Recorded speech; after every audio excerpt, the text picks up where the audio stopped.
Okey, bertemu kembali tuan-tuan dan puan-puan dalam slot yang seterusnya, iaitu pendedahan pencanggahan kepentingan lembaga. Assalamualaikum warahmatullahi wabarakatuh dan salam sejahtera. Mengikut Seksyen 44B1 ini adalah merupakan seksyen peruntukan seksyen baru yang telah dimasukkan di dalam Akta 1993 ya. Tujuan peruntukan ini diperkenalkan adalah untuk memastikan anggota lembaga ataupun ketua pegawai eksekutif tidak mempunyai kepentingan yang bercanggah dengan kepentingan peribadi ya. Kepentingan koperasi. So maknanya kepentingan peribadi tidak bercanggah dengan kepentingan koperasi. So maknanya di sini kita kena membuat pendedahan pencanggahan kepentingan. So mengikut Seksyen 44B1 Akta, seseorang anggota lembaga atau ketua pegawai eksekutif sesuatu koperasi yang memegang sesuatu jawatan atau memiliki sesuatu harta yang sama ada secara langsung atau tidak langsung, suatu kewajipan atau suatu kepentingan mungkin wujud yang bercanggah dengan kewajipan atau kepentingannya sebagai seorang anggota lembaga atau ketua pegawai eksekutif hendaklah mengisytiharkan hakikat. So kalau kita tengok daripada apa yang diperuntukkan di dalam Seksyen 44B1 ini, so maknanya jika kita ada sesuatu percanggahan kepentingan ya, kita kena dedahkan kepada anggota-anggota dalam mesyuarat lembaga. So maknanya kita tengok sambung kepada yang seterusnya, kita kena mengisytiharkan jenis dan juga takat pencanggahan yang mungkin berbangkit pada mesyuarat pertama lembaga yang diadakan. So maknanya selepas sahaja mesyuarat agung tahunan, kita akan mengadakan mesyuarat lembaga yang pertama. So maknanya kita kena nyatakan di sini apakah tahap kepentingan yang terdapat ya, pencanggahan kepentingan yang terdapat yang dipunyai oleh anggota lembaga dan juga pencanggahan yang terdapat yang dipunyai oleh koperasi. So maknanya kita kena membuatlah, kalau misal kata kita kena buat satu jawatan yang memiliki suatu harta, misal katalah kita telah menjadi anggota koperasi, banyak koperasi kita telah jadi anggota koperasi. Misal kata kita menjadi anggota lembaga di koperasi A, kita juga menjadi anggota lembaga di koperasi B, C, D dan juga E. Sebagai contoh, jika kita telah memegang jawatan menjadi lembaga di koperasi A, B, C dan D, yang mana koperasi A, B, C dan D ini merupakan koperasi yang bersaing sesama mereka untuk mendapat sesuatu projek yang mana dia punya aktiviti yang dilaksanakan di dalam koperasi lebih kurang sama. So kita kena membuat pendedahan ya, kepentingan anggota lembaga tersebut. Kita tak nak benda ini yang ada nanti berlaku pencanggahan kepentingan. Misal katalah koperasi A masuk tender, koperasi B masuk tender yang sama, koperasi C juga masuk tender yang sama, koperasi D juga masuk tender yang sama. So sebagai anggota lembaga, kita menjadi anggota lembaga koperasi A, B, C dan D. So maknanya kita tahu dalam mesyuarat lembaga koperasi A, kita tahu berapakah jumlah tender yang kita masuk. Dalam mesyuarat lembaga itu telah dijelaskan. Kemudian dalam mesyuarat lembaga koperasi B pun telah perjelaskan benda yang sama. Koperasi B punya quotation, koperasi C punya quotation dan koperasi D punya quotation. Kita tak nak perkara ini akan menjadi percanggahan di kalangan koperasi-koperasi yang mana kita juga menjadi anggota koperasi yang sama. So ini yang kita nak elakkan supaya kita supaya sebagai anggota lembaga kita mestilah telus dalam melaksanakan tugas dan juga tanggungjawab kita. Yang mana dalam mesyuarat pertama lembaga yang diadakan selepas dia menjadi anggota lembaga atau ketua pegawai eksekutif sesuatu koperasi, atau jika dia telah pun menjadi seorang anggota lembaga selepas dia mula memegang jawatan atau memiliki harta yang melaluinya percanggahan itu mungkin berbangkit. Kita tak nak ya, bila perkara-perkara macam ni mungkin di awalnya orang tak sedar. So bila dah lama, dah 5-6 bulan, dah setahun lebih, baru ada di kalangan anggota-anggota lembaga yang lain sedar, mungkin akan timbullah percanggahan kepentingan yang dibangkitkan oleh lembaga-lembaga yang sedar itu. Kita tak nak perkara-perkara yang macam ini berlaku di dalam koperasi kita. So ada apa-apa kita hendaklah mengisytiharkan, mendedahkan kepada barisan-barisan lembaga tentang kepentingan peribadi kita, ya. Mungkin kalau jika kita ada kepentingan peribadi, kita kena dedahkan berbanding dengan kepentingan-kepentingan yang terdapat di dalam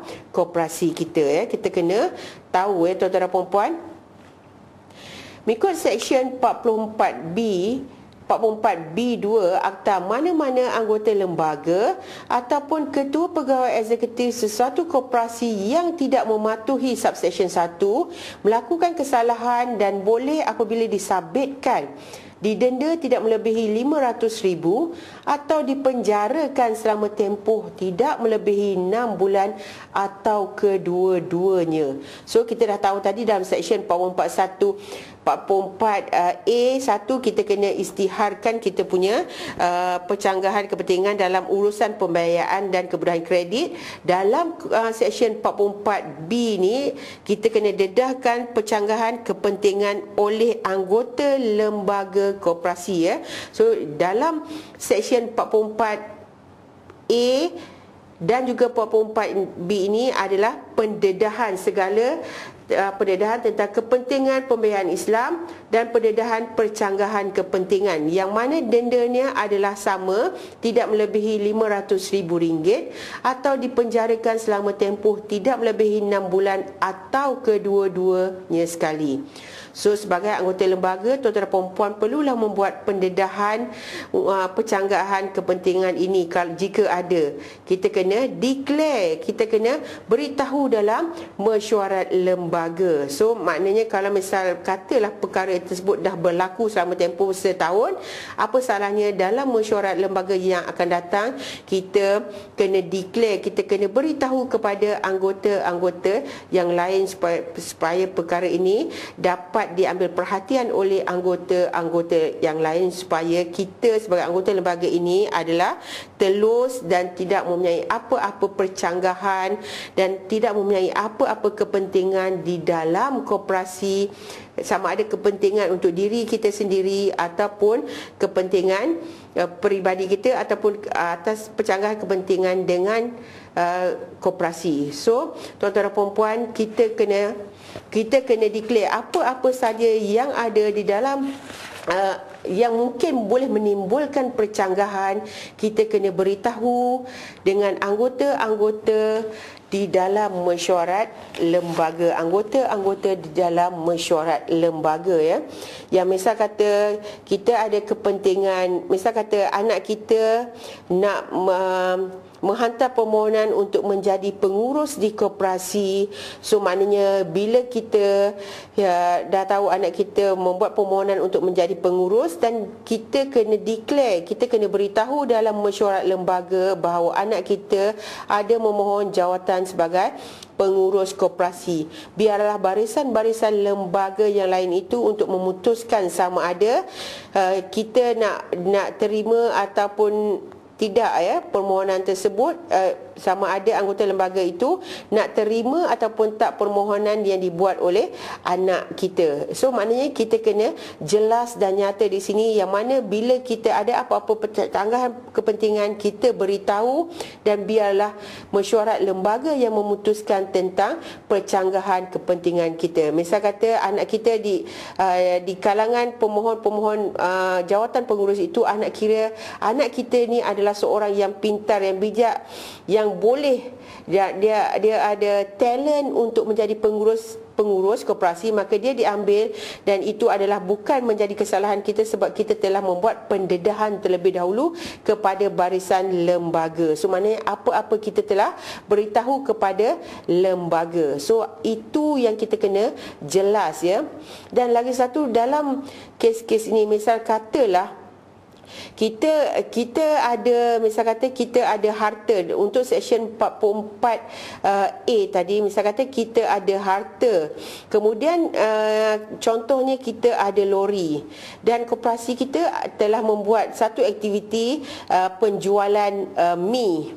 Kita buat projek mi, membuat mi kuning, kemudian kita tidak mempunyai kenderaan yang cukup untuk memasarkan mi tersebut. So maknanya kita sebagai anggota lembaga, kita kena memperjelaskan, misal kata van tu tak kita gunakan ataupun lori itu kita tak gunakan, kita boleh bagi lori ataupun van kita dipinjam oleh koperasi. So kita kena jelaskan sehingga bila van ataupun lori itu kita boleh berikan kepada koperasi untuk dipinjam.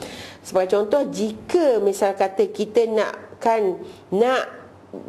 tuntut bayaran, daripada awal kita minta kita buat kontrak dengan koperasi, misal kata kita mohon supaya koperasi membayar sebanyak RM200 sebagai sewa ataupun bagaimana, apa-apa pun kita membuat pendedahan, beritahu kepada barisan-barisan lembaga sama ada mereka nak terima ataupun tak. Itu yang kita kena jelas ya tuan-tuan dan puan-puan. So saya rasa tuan-tuan dan puan-puan, setakat ini sahaja yang kita akan pergi kepada perbincangan yang seterusnya tentang tugas dan juga tanggungjawab anggota lembaga ini. Yang mana tuan-tuan dan puan-puan perlu sedar ya bahawa tugas dan tanggungjawab ini adalah sangat luas skopnya dan banyak benda-benda baru yang selama ini tuan-tuan dan puan-puan tidak jelas, dan mungkin insya-Allah selepas menghadiri kursus wajib ataupun melihat video yang ditayangkan ini, sedikit sebanyak tuan-tuan dan puan-puan dapat menambahkan lagi ilmu pengetahuan tuan-tuan dan puan-puan. Saya akan berhenti seketika tuan-tuan dan puan-puan, jangan ke mana-mana dan kita akan teruskan lagi ke perbincangan yang berikutnya. Sekian, terima kasih.